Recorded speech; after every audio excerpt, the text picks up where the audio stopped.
আসসালামু আলাইকুম ভিউয়ার্স, আপনারা সবাই কেমন আছেন? আশা করি অনেক অনেক ভালো আছেন। আপনাদের মতো আমিও ভালো আছি। আজকে রান্না করতে আসছি আমার শ্বশুরে, তাই আজকে রান্না করবো আমার শ্বশুরের পাবনা মাছ ভুনা করবো। ময় মশলা দিয়েছে, ওরা আপনাদের সাথে শেয়ার করতে পারলাম না কী দিয়ে কী দিয়েছে, কিন্তু মাছের মধ্যে যে যে মশলা লাগে ওইগুলো সবই দিয়েছে। এটার ভিতরে পানি দিয়ে দিল,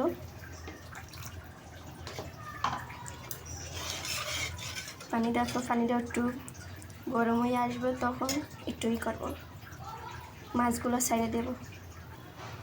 পানি উতলে গেছে, মশলা উতলে গেছে, এখন মাছগুলো ছেড়ে দেব। আমার গলাটা ভাঙে গেছে ঠান্ডা, তাই গলা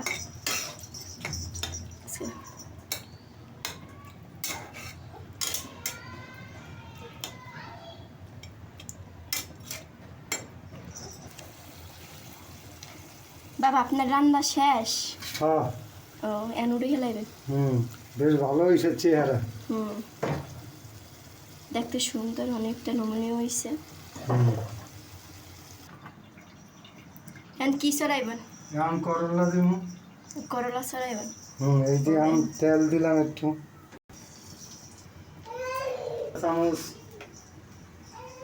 এই লবণ দিলাম, তারপর পেঁয়াজ দিলাম, ঠিক আছে, তারপর কাঁচামরিচ একটু দিলাম, বাস হবে।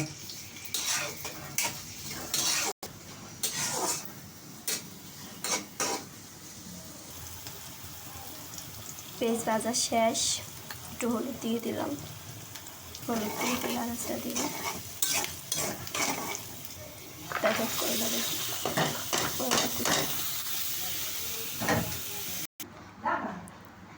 আজকে দুপুরে লাঞ্চে এইগুলা করলা ভাজি, তারপর মুরগি, তারপরে ডাল, মাছ, পাতলা মাছ, আমার শ্বশুর যেটা রান্না করছে ওইটা, করলা ভাজি, মুরগি, তারপর পাটের শাক দিয়ে ডাল, সাদা ভাত, সাথে লেবু, কাঁচামরিচ, পেঁয়াজ, এইগুলো আছে। দেখতে তো তরকারির কালারগুলো অনেক সুন্দর, দেখতে খাইতে সেই হইব, নমনীয় হইব। কালারটা দেখছেন আপনারা কত সুন্দর দেখতে, আপনারা বলবেন কেমন আছে আজকের দুপুরে লাঞ্চে। দেখেন আমার ছেলে ওর দাদা গোসল করে, ওর দাদারে ডাকতেছে দাদা, মানে ও দাদার সাথে গোসল করবে। ওদিকে আর একবার সকালবেলা ঘুম থেকে উঠতেই ও গোসল করছে, তারপর ও গোসল করবে ওর দাদার সাথে। কি? হ্যাঁ, ও গোসল করছে। আর দাদারে গোসল করেও শান্তি নেই, গোসলের কাছে তাও আর দাদারে দেখা দেখছি, দাদারে ডাকে দাদা গোসল করে।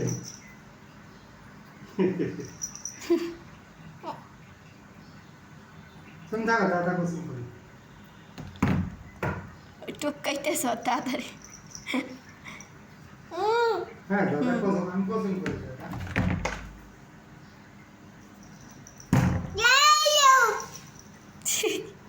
কি করো বাবা, দাদার গোসল করতে দেবা না? হ্যাঁ, কি তুমি দাদারে গোসল করতে দেবা না? আব্বা কেন দাদারে গোসল করতে দেবা না?